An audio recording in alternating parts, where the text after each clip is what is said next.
Bom dia, boa tarde, boa noite. Meu nome é Cristiano Nunes e hoje nós vamos tratar de um tema de grande relevância dentre os assuntos que a gente trata aqui nesse canal. Nós vamos tratar da fraude pesada no concurso de AFT, que foi aplicado juntamente com o concurso do CNU 2024, e quase nada é feito por quem de direito. Entenda-se por quem de direito, pelas autoridades que têm que zelar pelo cumprimento de um concurso público isento, liso e confiável por aqueles que participam.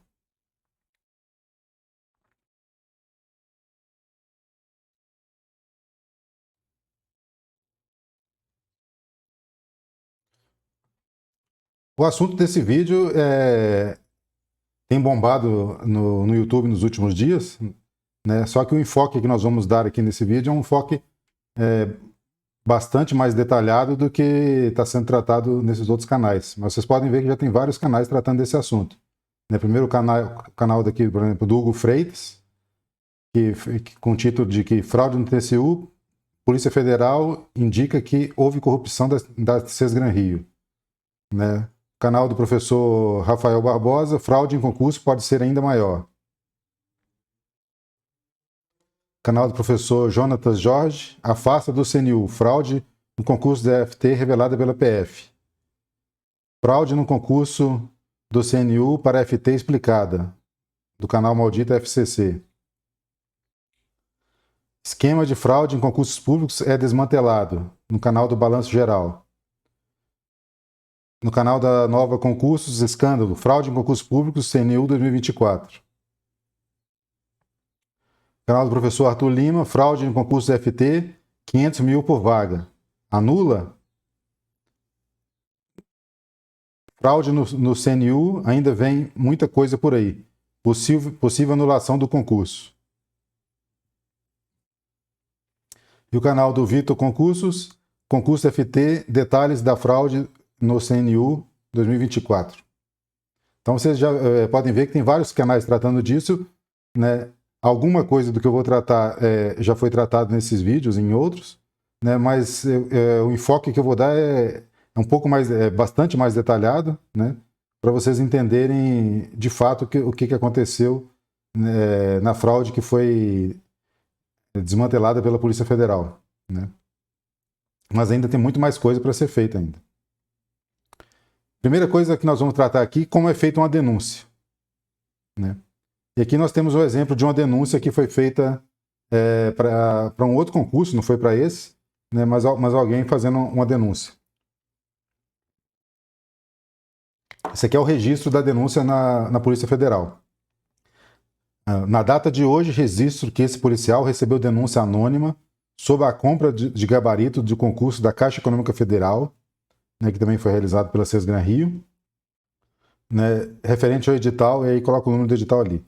Segundo o denunciante, a pessoa de Wesley, sobrenome não interessa, estaria na cidade de Patos da Paraíba, afirmando que sua esposa teria sido aprovada na 7ª posição do referido concurso, mesmo antes da divulgação do gabarito. Ou seja, alguém estava afirmando que a esposa dele teria sido aprovada antes de divulgar o gabarito, ou seja, a pessoa tinha informação privilegiada. Quando o resultado dos aprovados foi divulgado, Isabelle, que é a esposa de Wesley, apareceu na lista na 6ª posição. Ainda de acordo com o denunciante, Wesley teria adquirido o gabarito do concurso, oferecendo como parte do pagamento o seu próprio carro ao fraudador. O denunciante também mencionou a existência de um grupo organizado atuando na região do Sertão. Por fim, o denunciante informou que o contato do suposto fraudador identificado na imagem de um aplicativo de mensagem WhatsApp seria o número, e ele fornece o número do fraudador, e que o fraudador seria conhecido como André. Não havendo mais informações fornecidas pelo denunciante, finaliza esse documento. Então vocês veem que uma denúncia para ser feita, no caso aqui a pessoa que denunciou essa fraude nesse concurso da Caixa, né, ela tinha muitas informações, né, para fornecer, né, para que a polícia tenha condições de iniciar os seus trabalhos e também leve a sério a denúncia. A primeira questão que a gente faz nesse vídeo é se há segurança nos concursos públicos, né? Eu acho que no decorrer desse vídeo nós vamos chegar à conclusão que a segurança dos concursos públicos deixa muito a desejar. Né? A origem da ação policial na fraude do FT, no CNU, que vamos tratar, originou-se de uma denúncia. Ou seja, esse caso que a Polícia Federal está tocando, né, também foi originado de uma denúncia, semelhante àquela que eu mostrei para vocês. Não é aquela, mas é semelhante àquela. Né? Ou seja, para uma forma de que a polícia está pautando o seu trabalho muito é na questão das denúncias. Né? Ou seja, na verdade, a sociedade está fazendo uma parte desse trabalho de fiscalização dos concursos no lugar de quem de direito deveria fazê-lo. Né?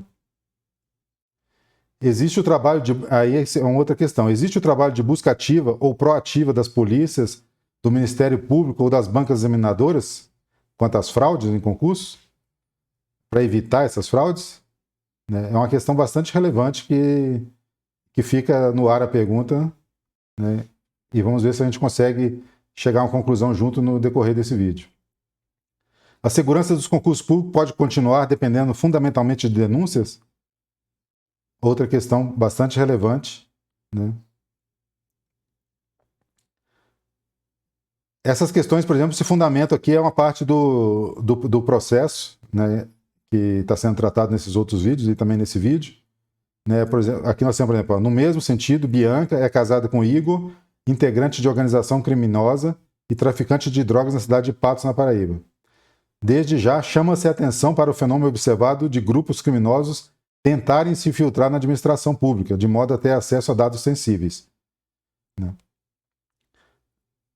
E aqui a questão de uma das pessoas que fraudou o concurso do FT, né, a pessoa residia na cidade de São Paulo, né, e o concurso não era regionalizado, ou seja, você podia fazer prova em qualquer cidade do país, São Paulo, inclusive, uma delas, mas a pessoa optou por fazer a prova na cidade de Patos, na Paraíba. Né? Provavelmente porque o sistema tá mais azeitado para rodar naquela cidade, quer seja por fiscais negligentes ou outras coisas que eu não consigo detalhar nesse momento. Né? Mas por que uma pessoa reside na cidade de São Paulo, participa de um concurso nacional e viaja para Patos, na Paraíba, para fazer a prova? Certamente porque lá o esquema conseguia rodar melhor. Aí é aquela questão que a gente estava falando da segurança dos concursos públicos. Né? Aqui, por exemplo, nós temos tratando do caso de uma pessoa, né, que o próprio documento da Polícia Federal fala que ela é suspeita de ter fraudado mais de 67 certames. Né? Como é que uma pessoa que é suspeita de ter fraudado mais de 67 certames ainda continua nativa? Nativa que eu falo como fraudador de concurso. Aqui, ó, já foi preso por fraude em concurso. E aqui um outro integrante dessa organização que está sendo investigada pela polícia, né? A impunidade continua operando tranquilamente, mesmo após subsequentes operações policiais de combate às fraudes. Sozinha, Laís acumula 14 registros com suspeita de fraude em concurso. Ou seja, uma pessoa 67 certames, a outra 14 registros. Né? A segurança dos concursos está bastante questionável. Não esqueça de deixar o seu like, compartilhar esse vídeo e principalmente deixar os seus comentários abaixo, porque pode auxiliar muito, inclusive na produção de próximos vídeos. Como a polícia confirmou a denúncia contra esses fraudadores? Então vamos detalhar essa questão.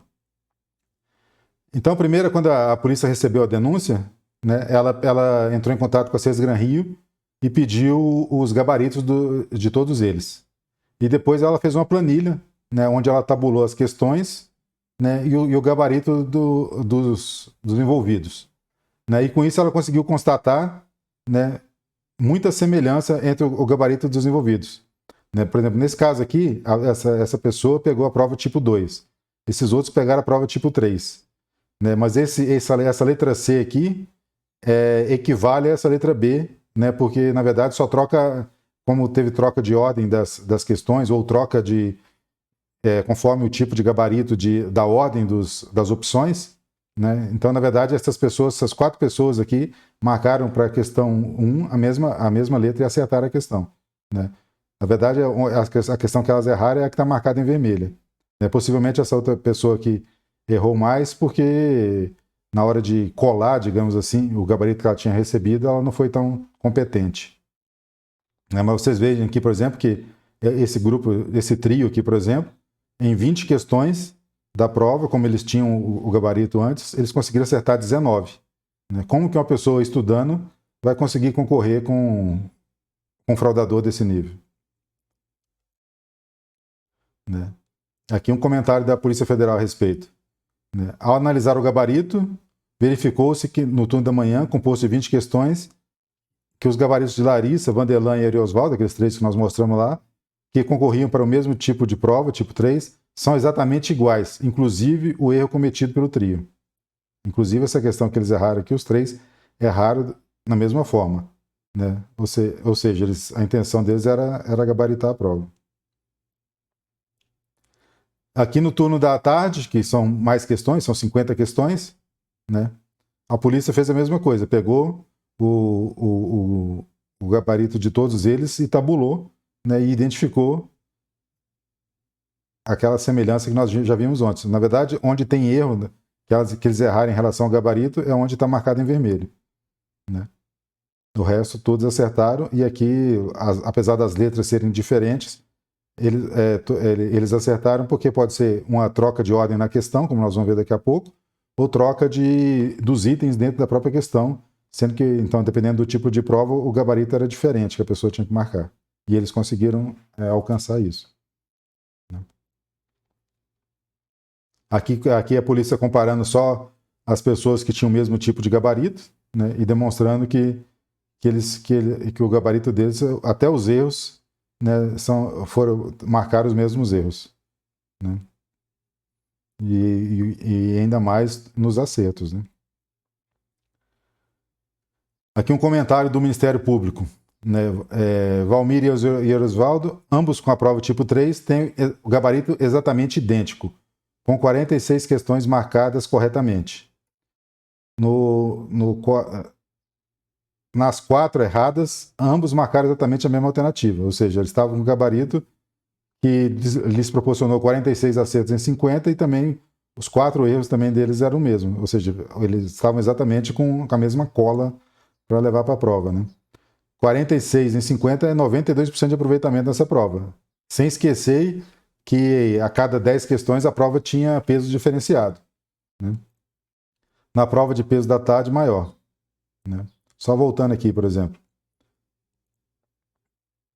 Voltar aqui. Ó. Aqui era o peso maior, né? As questões de 31 a 50. Né?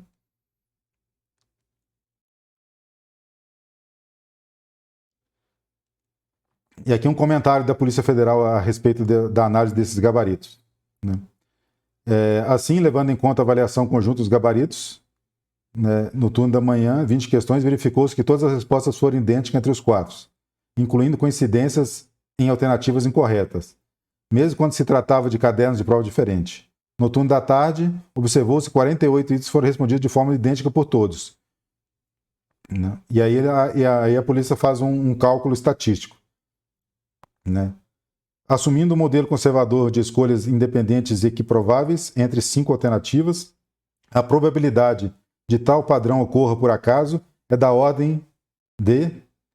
Aí ela coloca a ordem aqui que equivale isso a você ganhar 18 a 19 vezes consecutivas na Mega Sena. Né? Ou seja, é incompatível com a aleatoriedade, constituindo forte indicativo de repasse coordenado de resposta durante o certame. Né? Não tem como dizer que essas pessoas, todas elas, não estavam com a mesma cola antes ou durante o certame, quando realizaram a prova.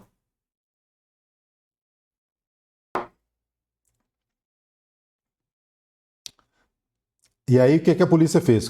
Então, quando ela conseguiu fazer essa tabulação, ela solicitou, né, determinou que a Sesgran Rio envie gabaritos para o cargo de auditor fiscal do trabalho que tenham sido iguais aos outros participantes acima discriminados. Então, ela pegou a lista dessas pessoas que que ela já tinha comparado os gabaritos, mandou para a Sesgran Rio e pediu para a Sesgran Rio devolver, né, todos os outros candidatos aprovados que tinham o mesmo gabarito, né?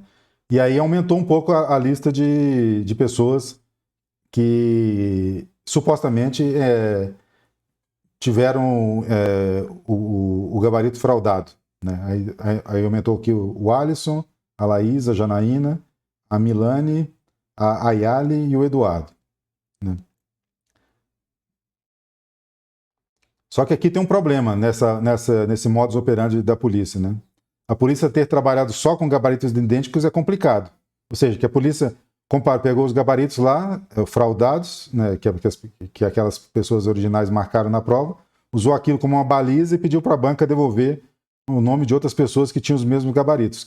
Conseguiu ampliar um pouco mais o leque de fraudadores, né? Só que, por exemplo, como nós vimos ali, que teve fraudadores, por exemplo, que erraram questões na hora de marcar, né? Vamos olhar aqui, ó.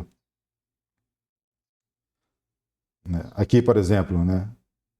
A Larissa errou essa questão aqui quando todos acertaram, entendeu? Aqui o Vanderlan errou outras questões aqui. Então fica complicado você fazer esse modus operandi, porque se o fraudador tiver errado na transcrição alguma questão, né, de alguma forma, e aí você pedindo só os gabaritos idênticos, essa pessoa escapou, né? Aqui, ó, os fraudadores que erraram alguma das questões na transcrição do gabarito anteriormente recebido conseguirão se safar, né? Ou seja, aqueles que tinham gabarito prévio, mas que na hora de marcar não foram tão competentes quanto essas pessoas aqui, ou até podem ter sido mais competentes do que eles, não cometendo aqueles erros que eles cometeram, não foram pegos nesse filtro que a Polícia Federal fez, junto a Sesgran Rio.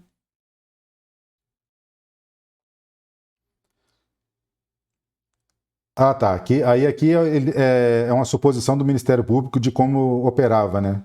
Ademais, a organização conta com pessoas ainda não identificadas para fazer a prova, porque esse é o modus operandi normal, né? Você manda alguém para fazer a prova, ficando cada um responsável por uma matéria, de modo a aprofundar seus conhecimentos e terminar a prova o mais rápido possível. Então você contrata pessoas especialistas em diversas sub-áreas da prova para participar do certame, resolver só aquela parte delas e sair logo que for possível, né, com o gabarito daquela parte que elas resolveram e que elas conseguem certificar, né? Assim sendo, de posse dessas respostas, dada para cada responsável respectivo, o gabarito é consolidado e repassado aos candidatos através de ponto eletrônico, né?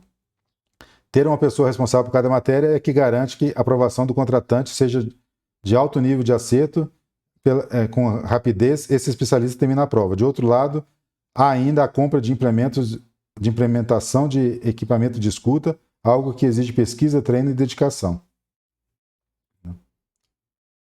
Mas aqui, o meu entendimento é que esse raciocínio é equivocado para o tipo de fraude que essa quadrilha e provavelmente outras promoveram na prova do AFT, né?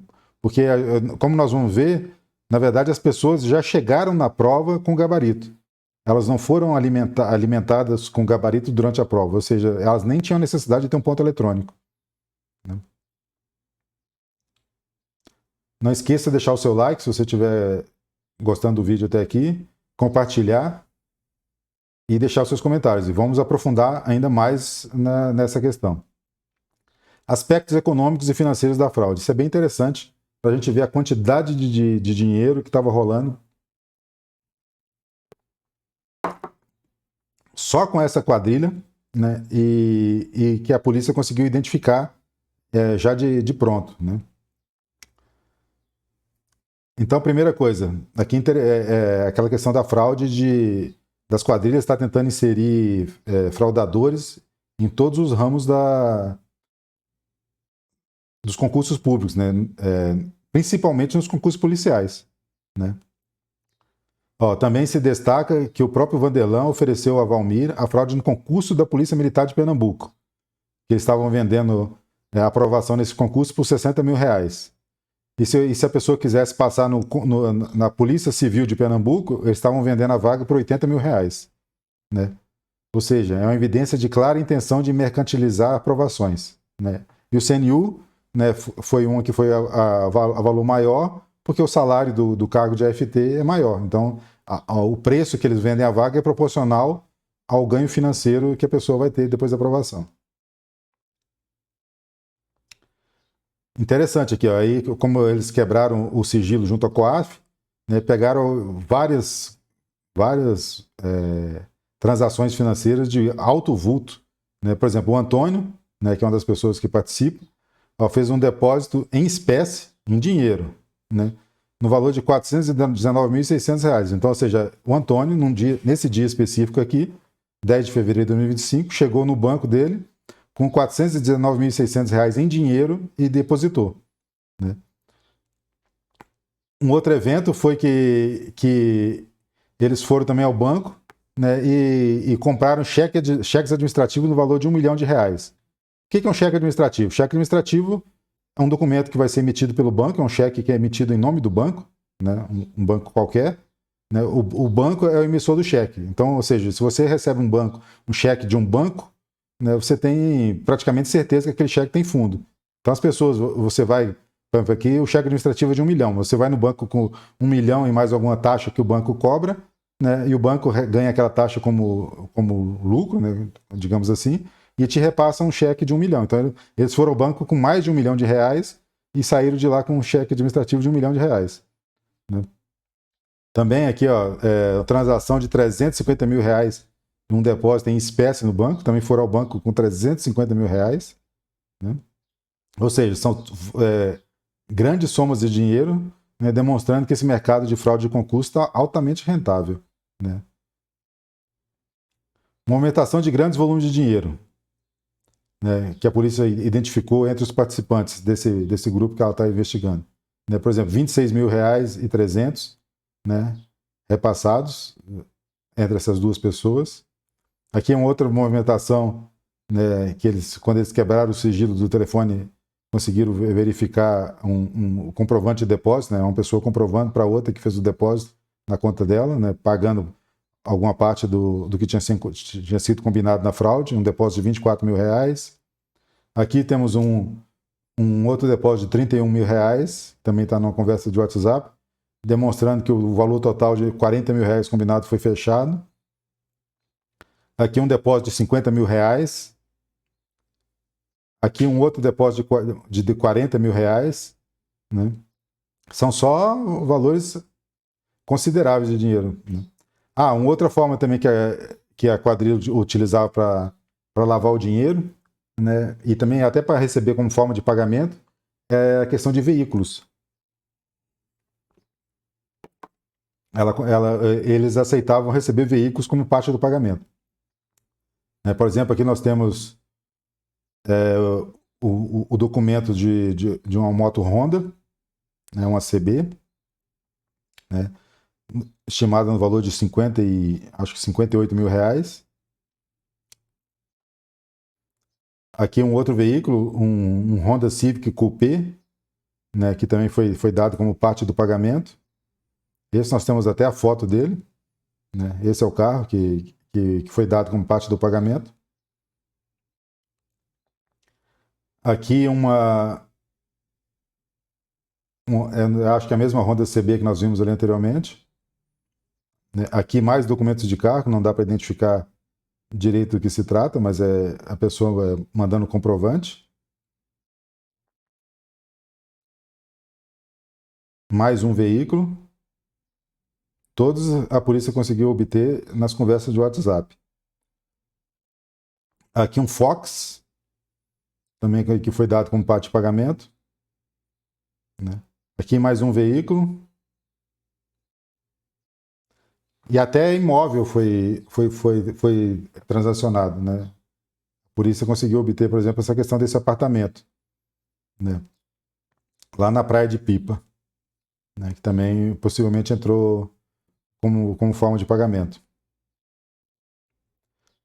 Então já tratamos da questão financeira também. Não esqueça de deixar o seu like, né, de compartilhar esse vídeo.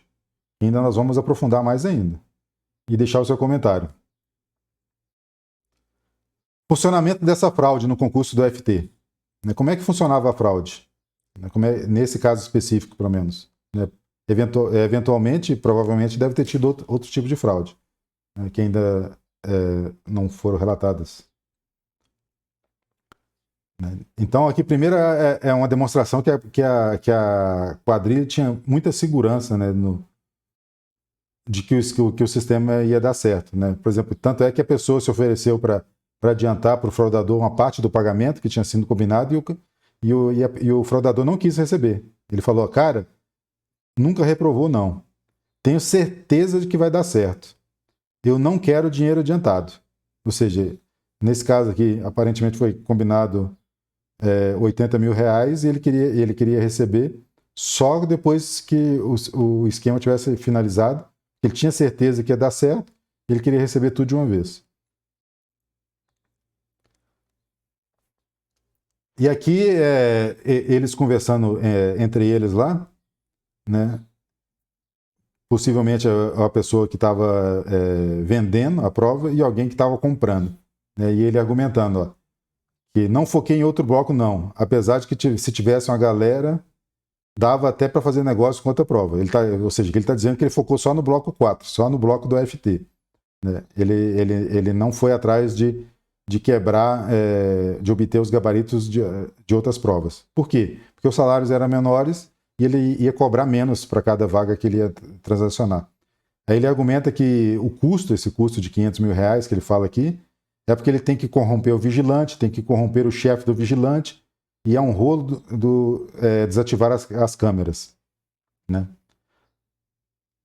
O que, na verdade, do meu ponto de vista, é isso aqui, apesar dele ter mandado essa mensagem para um cliente ou para uma outra pessoa lá do grupo, né, não corresponde totalmente à verdade. Que a mensagem provavelmente mentirosa entre eles, apenas para justificar o preço cobrado, ou seja, só para ele dizer que o sistema é muito dificultoso. Né? Mas não foi assim que ocorreu, pelo menos não de forma completa. Pode ser que, eventualmente, para ter acesso ao caderno de provas, ele tem que ter feito essa parte aqui. Mas a questão dos vigilantes, chefe de vigilante, câmera, essas coisas, não tem nada a ver com o fato deles terem o gabarito antes da prova. Né? O gabarito não foi obtido dessa forma. Né? Não foi assim que vazaram as provas dos gabaritos. Caderno de prova. Por que eles precisavam do caderno de prova? Para acessar a questão discursiva, né? Senão não adiantava nada a pessoa ir muito bem na prova objetiva e reprovar na discursiva. Então eles precisavam ter acesso ao caderno de prova para saber o tema da discursiva, né? E os quesitos. Né? E as palavras de referência para cada questão. Também porque se eles tivessem só o gabarito, eles tinham que associar isso com o tipo de prova para poder, daqui a pouco nós vamos ver aqui com mais detalhe, pegar parte do texto da questão para colocar junto com o gabarito para a pessoa poder localizar a questão na prova. Né? Gabaritos para entregar aos fraudadores. Gabaritos não são impressos. Então, essa é aquilo que eu falei. Aquela questão que ele fala da questão da gráfica, que tem que pegar o vigilante, o chefe do vigilante, deslocar a câmera. Nós temos que lembrar que os gabaritos não são impressos. Né? Não foram impressos em gráfica. Então, não tem essa questão toda que foi relatada lá. Aqui uma das fraudadoras, né, conversando, né, aqui, ó, mas ela essa aqui é aquela que viajou de São Paulo para Paraíba para fazer a prova, de forma inexplicável, né, em tese. Mas se o negócio, ela fala, se o negócio não chegar até 6h30, eu não vou não, tá? Porque ele falou assim, até 8 está na mão. Se chegar 8, eu já vou estar lá, no local da prova. Né? Não vai ter como anotar, ou seja, ela precisava receber o gabarito antes para poder anotar, né? E para poder entrar na prova com esse gabarito anotado. Para ela poder só durante a prova fazer um cara crachá e ir acertando as questões. Porque eu já vou estar lá dentro do prédio, tá? Tem que vir no máximo até 7 da manhã. Ela está cobrando que queria receber o gabarito até no máximo 7 da manhã. Esse aqui é 5 e pouco. Tem que ser um negócio bem escritozinho, planejado, senão não dá certo.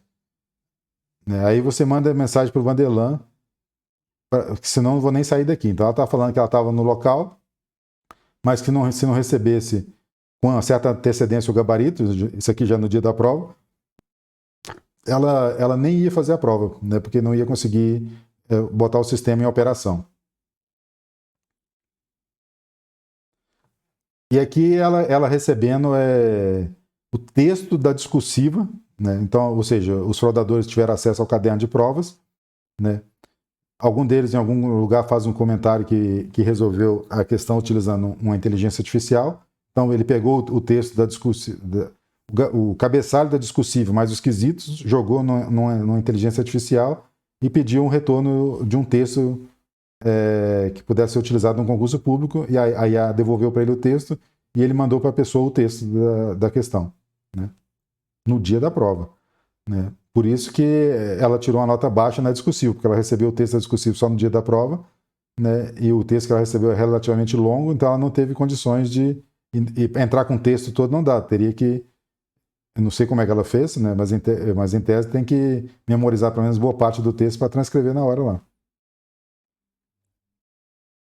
Ou pelo menos anotar algumas palavras-chave para você organizar os parágrafos lá. Agora vamos para a parte de recebimento dos gabaritos da prova objetiva da manhã. Então tá aqui, ó.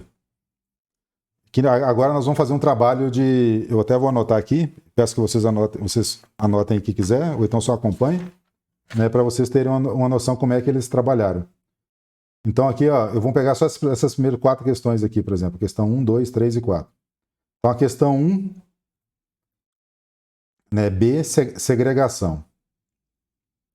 A questão 2, gabarito letra D, a intervenção. Só que esse gabarito depende do tipo de prova. Não sei qual que é o tipo de prova que eles quebraram, né?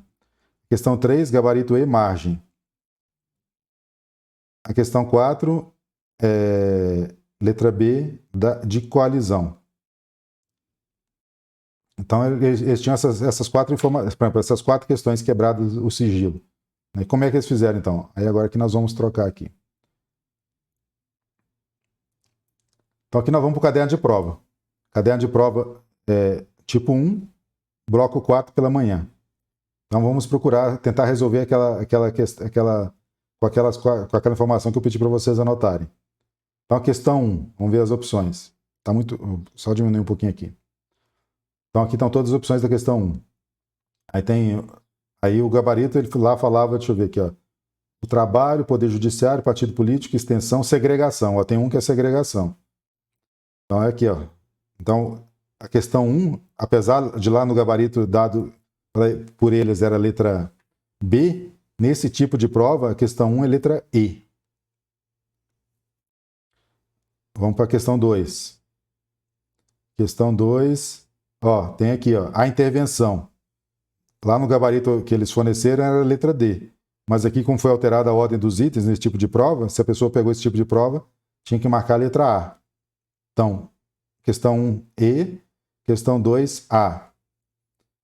Questão 3. Questão 3, margem. Tem margem? Não, deixa eu ver então. A de coalizão. Aqui, então, foi trocada a ordem da questão.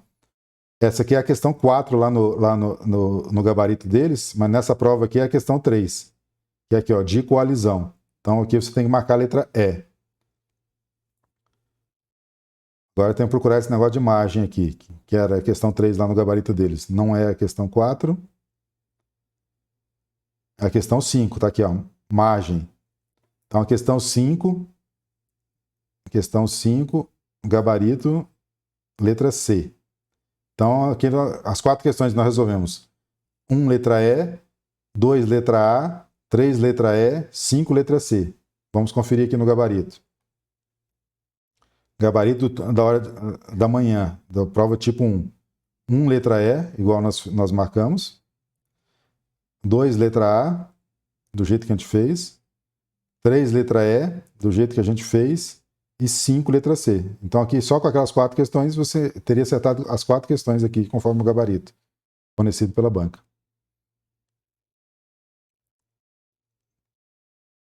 Então foi assim que eles fizeram.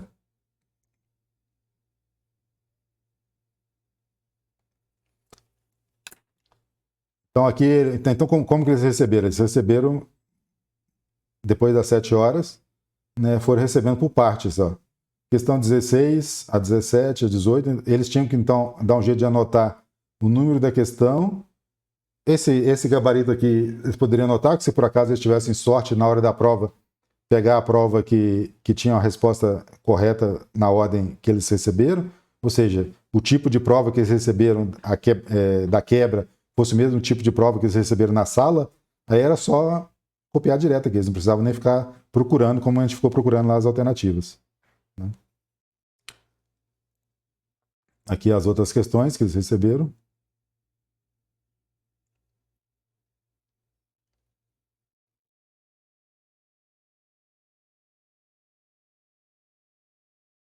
Pronto, todas as questões da prova da manhã.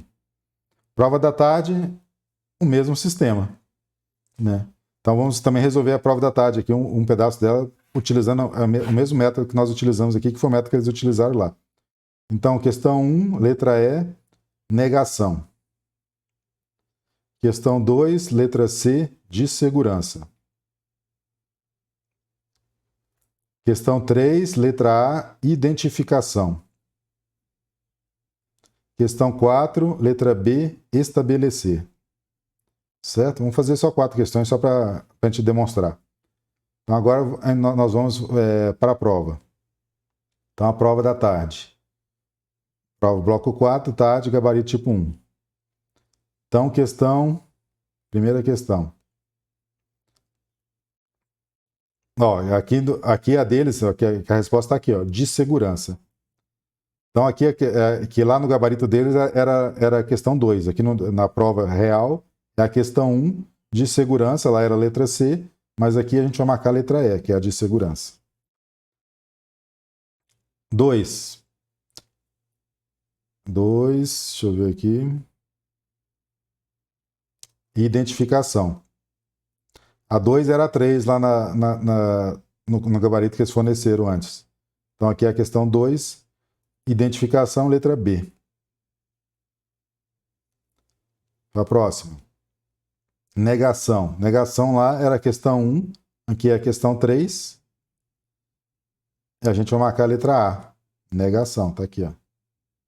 A negação. Procurar a próxima. Próximo agora temos que achar um estabelecer.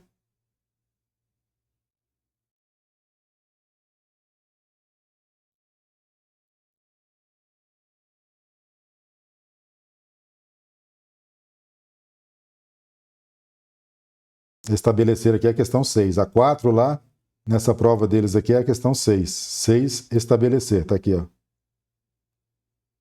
A gente vai então anotar na 6 a letra D. Então ficou assim, questão 1, letra E, questão 2, letra B, questão 3, letra A, questão 6, letra D. Conferindo o gabarito. Então vamos aqui no gabarito da tarde. Bloco 1, questão 1, letra E, certinho. Opa, questão 1, letra E, certinho.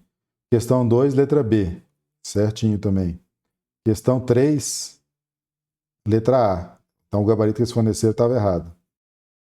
E questão 6, eu fiz alguma coisa errada aqui. Mas deu para vocês entenderem a sistemática. Né? Eu aqui na hora de resolver aqui, ao vivo aqui, eu cometi algum erro. Mas a sistemática é essa.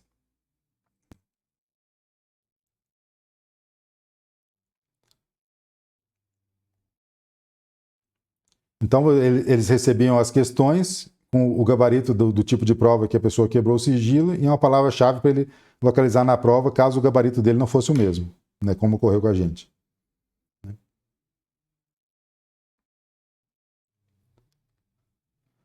Ah, tá. Tem um outro caso também que é terceiros indo realizar a prova para candidatos clientes. Então tinha casos, né? Eu não sei se chegou a acontecer nesse do CNU, né? Que o candidato que estava comprando a vaga, digamos assim, ele nem ia fazer a prova, né? Eles fraudavam o documento dele e mandavam outra pessoa fazer a prova no lugar dele. E a pessoa recebia esse gabarito aqui, ia lá fazer a prova, em nome do candidato que comprou, era aprovado, né, e ele só aparecia depois para nomeação e posse. Né? Aí eles dão um exemplo aqui de um concurso da Polícia Civil, ó, Polícia Civil de Pernambuco e Polícia Científica de Alagoas. Né? E olha o tipo de cargo que o pessoal está fraudando: cargo de delegado de Polícia de Pernambuco e cargo de perito, né, da Polícia Científica de Alagoas. Né? Então, identificaram aqui Mariane realizando exames em nome de Ana Cleide. Então, essa Mariane estava fazendo a prova para Ana Cleide. Né? Aí eles conseguiram pegar até o documento fraudado. né? Esse aqui é o documento que foi apresentado na prova, né? Com a suposta Ana Cleide, né? E esse aqui é a real Ana Cleide, né? Demonstrando que são duas pessoas diferentes. Ah, tá. E aí aqui interessante, que eles chegaram ao nível tal de que eles estavam tão seguros do que estavam fazendo e que ia dar certo, né? E que iam receber grandes volumes de dinheiro com isso, né? Que eles resolveram fazer um teste de validade, que é o teste que eles apresentavam para os clientes deles depois. De que se trata esse teste de validade?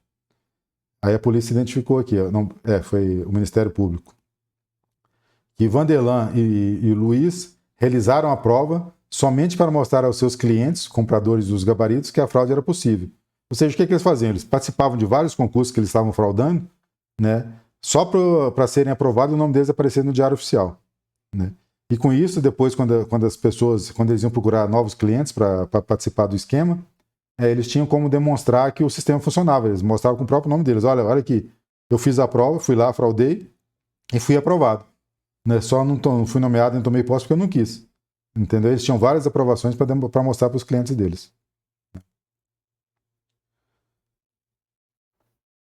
Os efeitos da fraude que comprometem o certame, né, que nós estamos avaliando no caso aqui do concurso do AFT 2024. Né? Primeiro grande problema aqui, que é a questão dos fraudadores assumindo cargos públicos. Né?